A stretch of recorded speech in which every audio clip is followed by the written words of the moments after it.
Hello welcome back friends और students. स्वागत है आप सभी का मेरे यूट्यूब चैनल एजुकेशनल सॉल्यूशन में।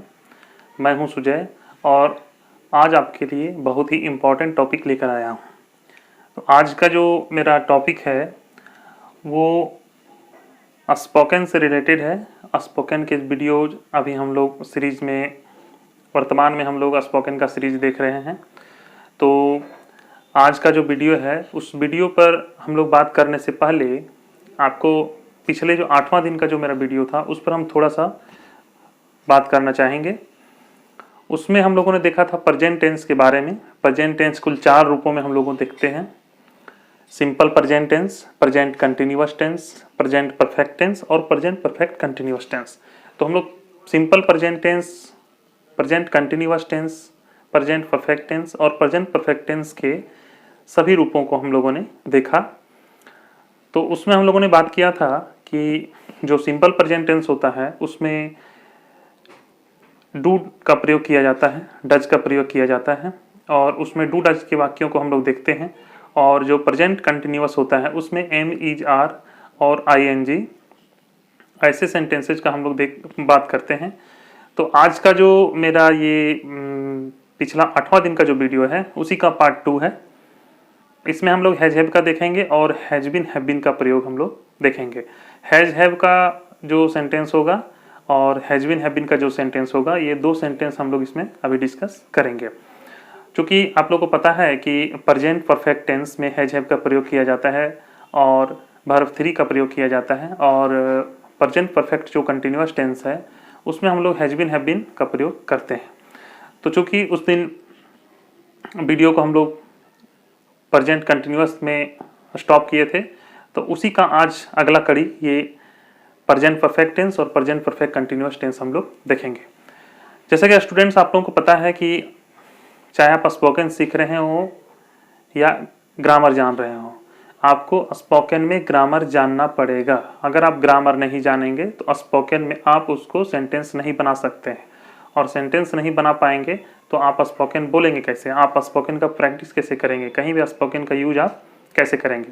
इसलिए आपको ग्रामर की भी जानकारी होनी चाहिए। तो ग्रामर में हम लोग आज टेंस मतलब वर्तमान में टेंस देख रहे हैं। तो टेंस अगर हम नहीं जानेंगे तो हम प्रेजेंट टेंस का सेंटेंस कैसे बोलेंगे इंग्लिश में, पास्ट के लिए हमको बोलना है तो कैसे बोलेंगे, फ्यूचर के लिए बोलना है तो कैसे बोलेंगे। तो ये बोलने के लिए, ये जानने के लिए हमें टेंस की भी जानकारी रखनी होगी। अगर हमको वर्तमान काल का सेंटेंस बोलना है तो हम गलती से शैर विल का प्रयोग ना कर दें। हमको पास्ट टेंस का अगर बोलना है तो उसमें हम लोग डू डज का प्रयोग ना कर दें। इसलिए हम लोग जब किसी भी सेंटेंस को बोलेंगे इंग्लिश में तो उसके लिए टेंस की भी जानकारी बहुत ज़रूरी है। यदि हम लोग टेंस नहीं जानेंगे तो हम लोग वाक्य को अच्छे ढंग से पेश नहीं कर पाएंगे और हम लोग परेशान होंगे। तो ठीक है फ्रेंड्स, देखिए स्टूडेंट्स, हम लोग आज देख रहे हैं हैज हैव के प्रयोग को जानेंगे कि जैसे अगर हम बोल रहे हैं तो हैज हैव का प्रयोग हम कैसे करेंगे। आप लोग जान लें कि एक स्पोकन के लिए भी आपको टेंस के कुल 3 भेद और 3 भेद के 4 भेद यानी टेंस के कुल 12 भेद के बारे में आपको जानना ही होगा। क्योंकि पास्ट के लिए आप क्या यूज करेंगे, पास्ट इंडिफिनिट के लिए, पास्ट कंटिन्यूअस के लिए, पास्ट परफेक्ट के लिए, पास्ट परफेक्ट कंटिन्यूअस के लिए। इसी तरह future indefinite, future continuous, future perfect continuous और फ्यूचर परफेक्ट कंटिन्यूअस टेंस के लिए आप किस प्रकार के सेंटेंस बनाएंगे ताकि आप बोल पाएँ। इसलिए आपको टेंस की भी जानकारी बहुत ज़रूरी है। देखिए आज हम लोग देखते हैं हैज हैव के प्रयोग को। तो वर्तमान में हम लोग कन्वर्सेशन जान रहे हैं। आज भी मोहन और सोहन के बीच बातचीत हो रही है। मोहन और सोहन आपस में बातचीत कर रहे हैं। तो आज मैं फिर आपको बता देता हूँ, इन सभी सेंटेंसेज को आप प्रैक्टिस करेंगे अपने 2 दोस्तों के बीच, एक मोहन और एक सोहन बनकर आप इसको प्रैक्टिस कर सकते हैं। और इतना बार प्रैक्टिस कीजिए जब तक कि आप बोलने के लिए पूरा तैयार ना हो जाएं, आप पूरा बोलना सीख जाएं, तब आप इसका प्रैक्टिस छोड़ेंगे। मैं आपको थोड़े थोड़े सेंटेंसेज का उदाहरण देके आपको बता रहा हूँ। ऐसे आप बहुत सारे सेंटेंस बना के आप भी इसका प्रैक्टिस कर सकते हैं। 2 अलग अलग कॉपी में, अलग अलग पेज में उसको नोट डाउन करें और एक मोहन और एक सोहन है ना, जिस टाइप से कन्वर्सेशन में बता रहा हूँ उस टाइप से आप मोहन और सोहन बन जाएं और एक बार मोहन बोलेंगे, एक बार सोहन उसका रिप्लाई करेंगे, दोबारा मोहन बोलेंगे और सोहन रिप्लाई करेंगे। इस तरह से आप बार बार प्रैक्टिस करेंगे। मेरी बात एक दिन मान के देखिए, एक दिन आप प्रैक्टिस करके देखिए, अगर एक दिन आप सीखते हैं तो एक एक दिन कर करके आप बहुत कुछ सीख सकते हैं। अब सोचिए कि हम एक ही दिन बहुत सारा सीखेंगे तो ऐसा नहीं हो सकता है फ्रेंड्स। तो आप क्या करेंगे, प्रत्येक दिन मैं जो स्पोकन बता रहा हूँ उसको डे बाय डे आप प्रैक्टिस कीजिए, डे बाय डे पढ़िए और डे बाय डे उसको सीखिए और मुझे कमेंट बॉक्स में बताइए कि आपको मेरा वीडियो कैसा लगता है। चैनल में नए हैं तो चैनल को सब्सक्राइब कर दें और बेल आइकन को प्रेस कर लें ताकि इस तरह के नोटिफिकेशन आपको तुरंत मिल जाए। देखिए यहाँ हम लोग देख रहे हैं मोहन और सोहन के बातचीत को, ठीक है। मोहन और सोहन के बातचीत को हम लोग देखेंगे। मोहन, अगर मोहन लिखा हुआ समझ लीजिए वो मोहन इस बात को बोल रहा है, सोहन लिखा हुआ मतलब सोहन उस बात को बोल रहा है। देखिए मोहन, क्या तुमने राधा को कोई पत्र लिखा है? मोहन बोल रहा है सोहन से कि क्या तुमने राधा को कोई पत्र लिखा है? Have you written any letter to Radha? Have you any letter, have you written any letter to Radha, ठीक है। सोहन का रिप्लाई है हाँ, हाँ, यस आई हैव। हम लोग एस कह के भी रोक सकते हैं, चूंकि इंग्लिश बोलने वाले ऐसे शब्दों का इस्तेमाल बहुत ज़्यादा करते हैं जिससे उनका स्पोकन थोड़ा अट्रैक्टिव लगता है। इस कारण से हम लोग भी ऐसे सेंटेंसेस को, ऐसे शब्दों को जोड़ के बनाएंगे, ठीक है।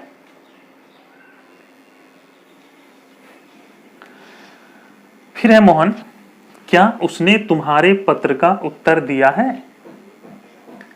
Has he replied to your letter? Has he replied to your letter? Sohan, नहीं, no he hasn't. Has not को हम लोग हैजंट भी बोलेंगे, ठीक है।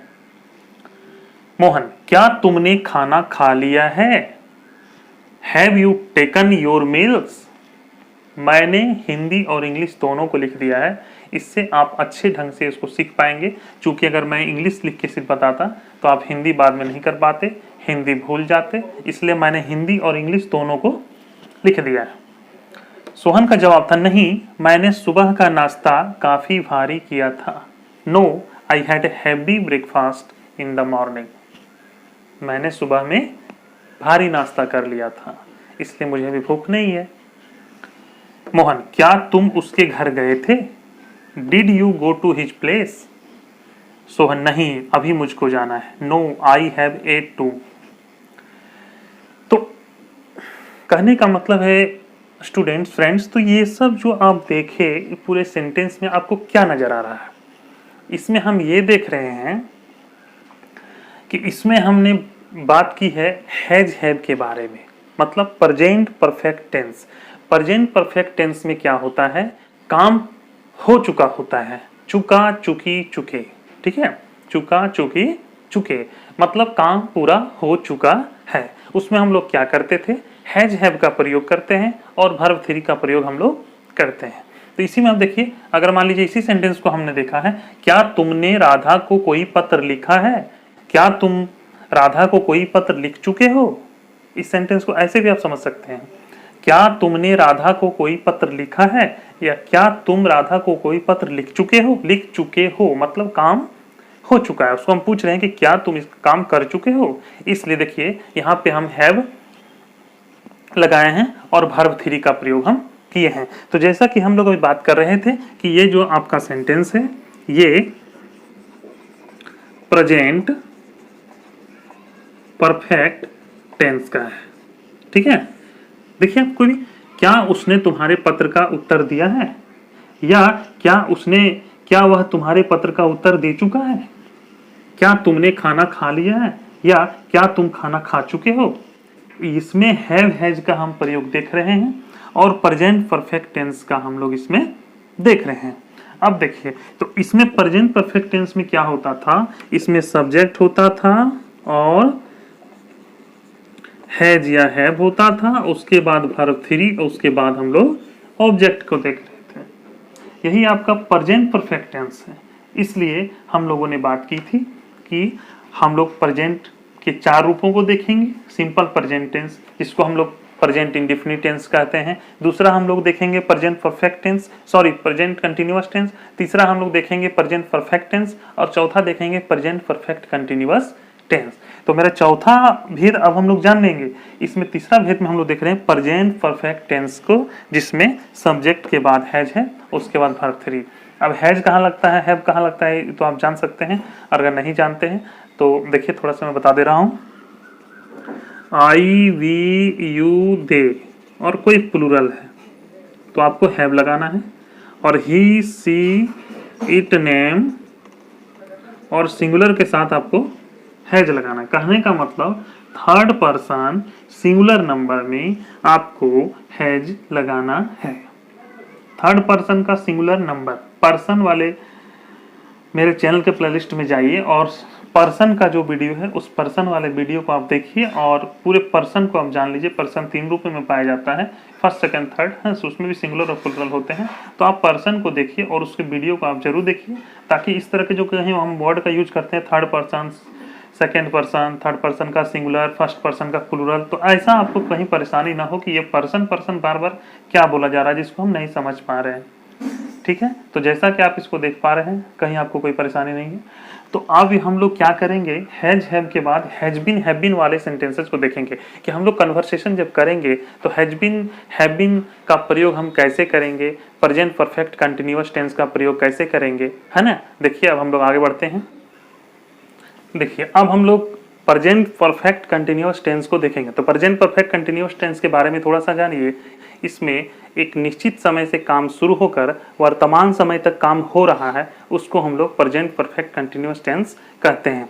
जैसे इसमें हम लोग क्या देखते हैं, सब्जेक्ट रहता है, उसके बाद हैज बीन हैव बीन, उसके वर्ब में आईएनजी, उसके बाद सिंस और फोर लगाते हैं, उसके बाद टाइम लगाते हैं। तो अब रहा कि सिंस कहाँ लगाते हैं और फोर कहाँ लगाते हैं। जहाँ समय निश्चित हो, जैसे सुबह से 1980 से मतलब क्या बोले कि 1980 से सुबह से 5 बजे से, मतलब समय बचपन से, तो मतलब समय निश्चित हो तो वहां पे सिंस लगाना है, और समय निश्चित नहीं हो जैसे वर्षों से, कितने वर्षों से, लेकिन ये कंफर्म पता नहीं है, वर्षों से, दिनों से, बहुत दिनों से, है ना, 2 दिनों से, समय निश्चित नहीं है, इसलिए वहां पे हम लोग फोर लगाएंगे। जहां पे समय निश्चित रहता है वहां पे हम लोग सिंस लगाएंगे। अब देखिए कि हम लोग स्पोकन में प्रेजेंट परफेक्ट कंटिन्यूअस टेंस का हम सेंटेंस कैसे बनाते हैं, ताकि हम कन्वर्सेशन जब कर सकें तो ऐसे सेंटेंस हमारे लिए कोई परेशानी का सबब ना बने।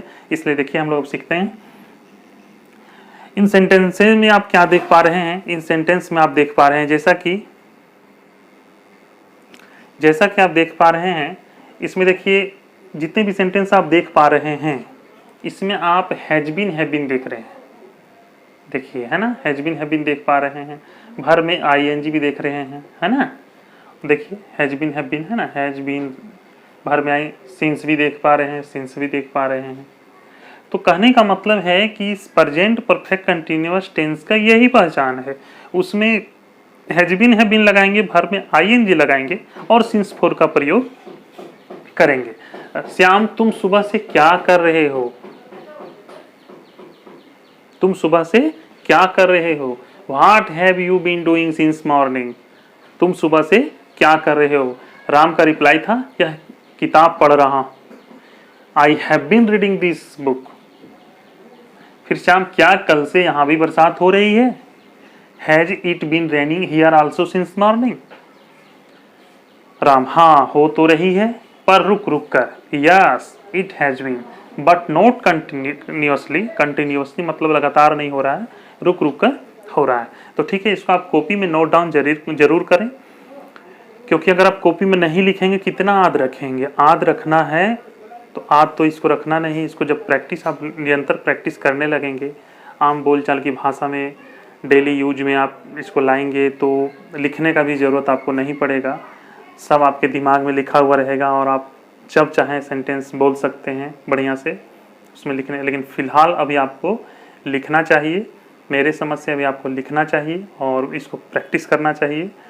आपस में फ्रेंड्स के साथ आप बैठिए, बातचीत कीजिए, इंग्लिश में थोड़े थोड़े शब्दों का इस्तेमाल कीजिए, वोकेबलरी को आप स्ट्रॉन्ग कीजिए, सेंटेंसेज को बनाइए जिससे कि आपको कोई परेशानी ना हो। तो ठीक है फ्रेंड्स, देखिए अब हम लोग देखते हैं आगे कि जैसे मेरा ये have been, has been, since morning, ये सब प्रेजेंट परफेक्ट कंटिन्यूअस टेंस में हम लोग देखते हैं। तो प्रेजेंट के चारों रूपों को हम लोगों ने देखा, प्रेजेंट के चारों रूपों को हमने देख लिया। विस्तार से टेंस के बारे में जानने के लिए मेरे वीडियो के प्लेलिस्ट में जाइए, टेंस के पूरे वीडियोज को अच्छे से देखिए, आप समझ पाएंगे कि मैं क्या बता रहा हूँ। और देखिए स्पोकन में आपको प्रैक्टिस करना पड़ेगा। बहुत सारे वीडियो आप यूट्यूब में देखेंगे, 4 घंटे में अंग्रेजी बोलिए फटाफट, 2 दिनों में अंग्रेजी सीखिए, 30 दिनों में अंग्रेजी सीखिए। तो ये कोई निश्चित इसका सिलेबस नहीं है, न ही इसकी कोई दवा है जो मैंने खा लिया और स्पोकन हम बोलना शुरू कर दिए, ऐसा नहीं। जितना ज़्यादा प्रैक्टिस कीजिए, हर दिन आपको नए नए चीज़ देखने को मिलेंगे। इंग्लिश एक मतलब समझिए, कहने का मतलब है कि वो विशाल सब्जेक्ट है जिसमें हर दिन हम कुछ न कुछ सीखते हैं। ऐसा नहीं कि 20 दिन, 10 दिन, 5 दिन, 2 दिन, 1 दिन, 2 घंटा, 4 घंटा में हम अंग्रेजी बोलना शुरू कर देंगे, ऐसी कोई बात नहीं है। ठीक है, तो इसको प्रैक्टिस में आप लाइए और प्रत्येक दिन डे बाय डे जब भी मेरा वीडियो आता है आप वीडियो को देखिए। स्पोकन के निरंतर जिस दिन भी मैं स्पोकन रखता हूँ 8 डे 9 डे लिखा हुआ रहेगा, उस हिसाब से आप अपनी कॉपी पर एक अच्छा सा नोट्स तैयार कर लें ताकि आप पढ़ पाएँ, आपके फ्रेंड्स पढ़ पाएँ, आपके घर में छोटे छोटे बच्चे हों वो पढ़ पाएँ। तो इस तरह से आप स्पोकन को पढ़ सकते हैं, कर सकते हैं। ठीक है फ्रेंड्स, मिलते हैं अगले वीडियो में, तब तक के लिए धन्यवाद।